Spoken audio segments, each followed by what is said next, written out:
কর্মের ফল, ওষুধ খেয়ে আমার দুটো বাচ্চা নষ্ট করে দিল ওরা। ঘটনাটি শুনলে অবাক হয়ে যাবেন। হ্যালো এভরিওয়ান, আসসালামু আলাইকুম। সবাই কেমন আছেন? আশা করি সবাই ভালো আছেন। আপনাদের দোয়ায় আমিও ভালো আছি। আজকে আমি ইলিশ মাছ দিয়ে শসা রান্না করব, পটলের খসা আর কালো জিরা ভর্তা। আপনারা রান্নাটা দেখেন আর গল্পটি শোনেন। ছেলের পক্ষ থেকে মেয়েকে দেখতে আসে, মেয়ের পক্ষ থেকে ছেলেকে দেখে, দুপক্ষই পছন্দ করে এবং পারিবারিকভাবে বিয়ে হয়। মেয়েটি ছিল বাড়ির ছোট বউ, তার বড় যা ছিল তার ভাসুর থাকতো বিদেশে। তার ভাসুর টাকা পাঠাতো আর তাদের সংসার চলতো। তার শ্বশুর শাশুড়ি বৃদ্ধ হয়ে গেছিল আর তার স্বামীর কোনো কর্ম ছিল না, কিন্তু তার স্বামী শিক্ষিত ছিল। বেশ কিছুদিন চলল ভালোই, তারপরেই তার শাশুড়ির আসল রূপ দেখা দিল। তার ছোট বউকে দিয়েই সংসারের সব কাজ করায়। তার বড় বৌমা ঘুরে বেড়ায়, সে কোনো কাজ করে না।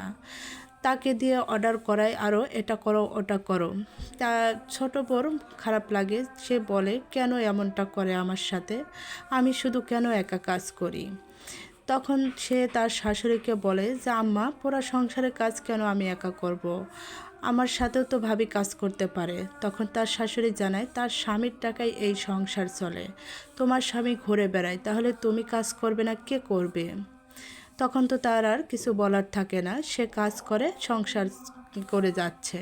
তার স্বামী চাকরির চেষ্টা করছে কিন্তু চাকরি পাচ্ছে না। বেশ 6 মাস হয়ে গেল তাদের সংসার এভাবেই চলছে। একদিন হঠাৎ করে সে কনসিভ করে, সে বমি করছে, এটা তার শাশুড়ি দেখতে পায়। সে গিয়ে তাকে জিজ্ঞাসা করে তোমার কি হয়েছে, তোমার শরীর খারাপ নাকি? সে বলে আম্মা, আমার 2 মাস হয়েছে আমি কনসিভ করেছি। এটা শুনেই তো শাশুড়ির জন্য মাথায় আকাশ ভেঙে পড়ল। সে বলল তুমি, তোমার স্বামী কর্ম করে না, তুমি কোন সাহসে বাচ্চা নিয়েছো? তখন সে বলে আম্মা, আমি তো বাচ্চা নেইনি, হঠাৎ করে হয়ে গেছে, কিন্তু এটা আমি নষ্ট করতে পারবো না। একদিন আপনার ছেলের কর্ম ঠিকই হবে, তখন আমরা মানুষ করব। তখন সে বলে এই মুহূর্তে তোমার বাচ্চার দায়ভার কে নিবে? তুমি এই বাচ্চাটা নষ্ট করে দাও। কিন্তু কোনোভাবেই সে রাজি হয় না। তখন তার স্বামীকে গিয়ে বলে আম্মা এই বাচ্চাটা নষ্ট করে দিতে বলছে, আমি কোনোভাবেই এটা নষ্ট করতে পারবো না। তখন তার স্বামী বলে এখানে আমার কিছু বলার নেই, কারণ আমি তো নিজেই নিজের খরচ চালাতে পারি না, আমি বাবা মার থেকে ভাইয়ের থেকে টাকা পয়সা নিয়ে চলি, তাহলে আমি কিভাবে এই বাচ্চার দায়িত্ব নেব? আম্মা যা বলে তুমি তাই করো। তখন সে অনেক মন খারাপ করে। তার শাশুড়ি এসে তাকে একটা ওষুধ দেয়, বলে এই ওষুধটা খাইয়ে তুমি বাচ্চাটা নষ্ট করে দাও, আর না হলে তুমি বাড়ি থেকে বের হয়ে যাও, তোমার স্বামীকে নিয়ে বাইরে থাকো। এখানে ঘটনা হলো, মেয়েটির পরিবার ছিল গরিব, মেয়েটির পরিবার কোনো টাকা পয়সা জিনিসপাতি দিতে পারেনি, এ নিয়েও তাকে অনেক কথা শোনায়। তার শাশুড়ি বলে স্বামীর কর্ম নেই, বাবা মার ক্ষমতা নেই একটা টাকা পয়সা দিয়ে চলানোর, তাহলে তুমি কোন সাহসে এই বাচ্চাটা নিচ্ছ, এই বাচ্চাটার দায়িত্ব কে নেবে? আসলেও তো সত্যি কথা, সে ভাবে হ্যাঁ এটাই তো সত্যি, আমি কি করব, কিছু তো আমার করার নেই, এ ভেবে সে বাচ্চাটা নষ্ট করে দেয়। ওষুধটা খেলেই তার বাচ্চাটা নষ্ট হয়ে যায়। তখন সে একদিন শুনতে পায় তার জা তার শাশুড়ির সাথে কথা বলছে। তার জা শাশুড়িকে বলছে আম্মা, আপনি ঠিক কাজ করেছেন বাচ্চাটা নষ্ট করিয়ে দিয়ে, না হলে আমার স্বামীর চাপ পড়ে যেত, পুরা সংসারের দায়িত্ব আমার স্বামীর কাঁধে, আবার ওই বাচ্চাটি হলে বাচ্চাটার দায়িত্ব আমার স্বামীর নিতে হতো, এত টাকা পয়সা আমার স্বামী কোথা থেকে দেবে? এটা শুনেই তো বুঝতে পারে যে আমার যা ষড়যন্ত্র করে এটা করিয়েছে। তখন সে মন খারাপ করে এসে তার স্বামীকে বলে তুমি দ্রুত একটা চাকরির ব্যবস্থা করো, তুমি কর্ম না করলে এই সংসারে কিন্তু আমার শান্তি নেই। তখন তার স্বামী বলে আমি তো চেষ্টা করছি, কিন্তু আমি তো কর্ম পাচ্ছি না, কর্ম করতে হলে টাকা লাগে, শুধু মেধা ডিগ্রি থাকলে হয় না। আসলে তো সত্যি, ঘুষ ছাড়া এ যুগে চাকরি হয় না। তার বাবা মার থেকে টাকা চাইতে গেলে বলে বিয়ে করেছিস, শ্বশুর বাড়ি থেকে টাকা নিয়ে চাকরি কর। তার ভাই বাবা মা কেউ তাকে চাকরির জন্য টাকা দেয় না, আর তার শ্বশুরবাড়িও সেরকম অবস্থা নেই যে তাকে চাকরির জন্য টাকা দিবে, সে এজন্য চাকরি করতে পারছে না। এভাবে বেশ কিছুদিন যায়। তার যা তাকে চাকরানির মতো খাটায়, সবসময় অর্ডার করে চা বানিয়ে দাও, এটা করো, আমার সন্তানকে স্কুলে দিয়ে আসো, এসব কাজ তাকে দিয়ে করায়। তার দিন দিন এসব আর সহ্য হচ্ছে না, সে সহ্যই করতে পারছে না। তার শাশুড়িকে কিছু বললে তার শাশুড়িও তাকে অনেক কথা শোনায়, খাওয়ার খোঁটা দেয়, বলে তোমার বাবা মা কি দিয়েছে সংসারে, বাবা মাকে নিয়ে খোঁটা দেয়। তার এগুলো খুবই খারাপ লাগে। তার স্বামীকে জানালে তার স্বামী বলে আমার একটাই কথা, আমার কিছু বলার নেই, কারণ আমি কর্ম করি না, আমি তাদের তা খাই, আমার কিছু করার নেই। আর কিছু বললেই তার শাশুড়ি বলে তোমার স্বামীকে নিয়ে বাইরে চলে যাও।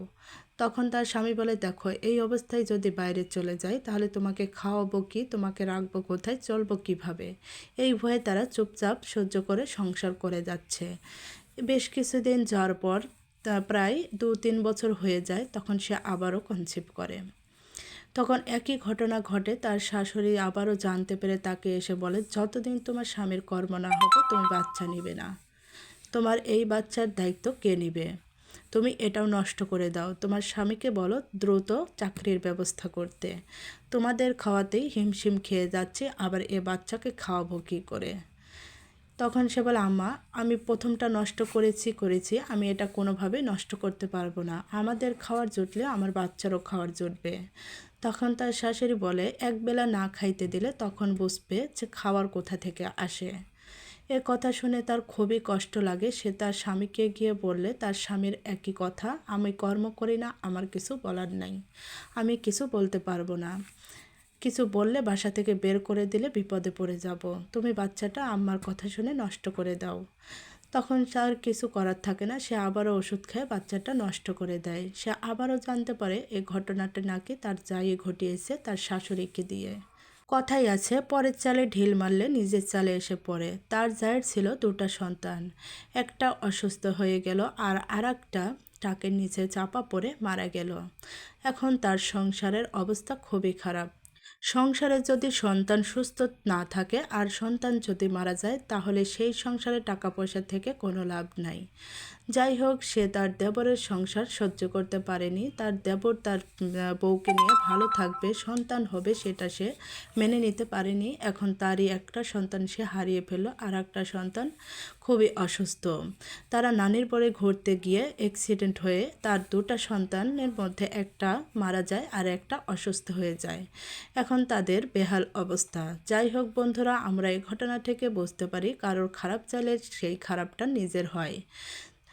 এই গল্পটি থেকে সবাই বুঝতে পারছেন শ্বশুর শাশুড়ির বলক হয়ে তার ভাসুর যদি বিদেশে থাকে, সংসার যদি ভালো চলে, তবেও ওই পরিবারে বিয়ে দিবেন না মেয়েকে যদি ছেলের কর্ম না থাকে।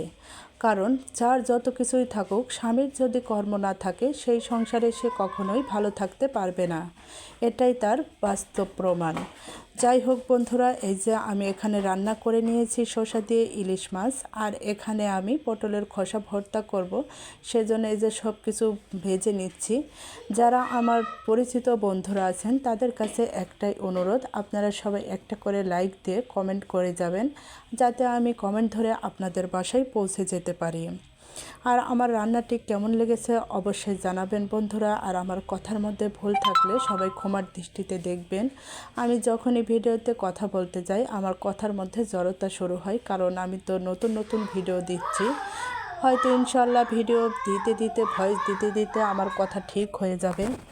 আজকে ভিডিওতে ভয়েস দিতে গিয়ে আমার অনেক সমস্যা হয়েছে। যতবার ভয়েস দিতে যাই ততবার বাইরের আওয়াজ আসে।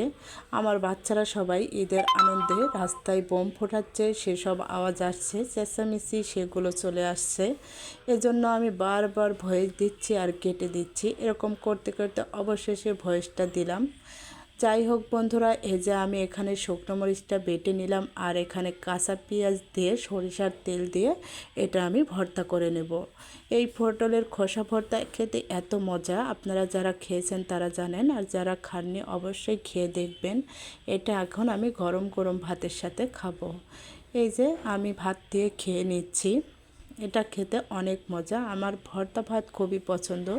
যে কোনো ভর্তা হলেই আমি আর কিছুই লাগে না, শুধু ভর্তা দিয়েই খেয়ে উঠতে পারি।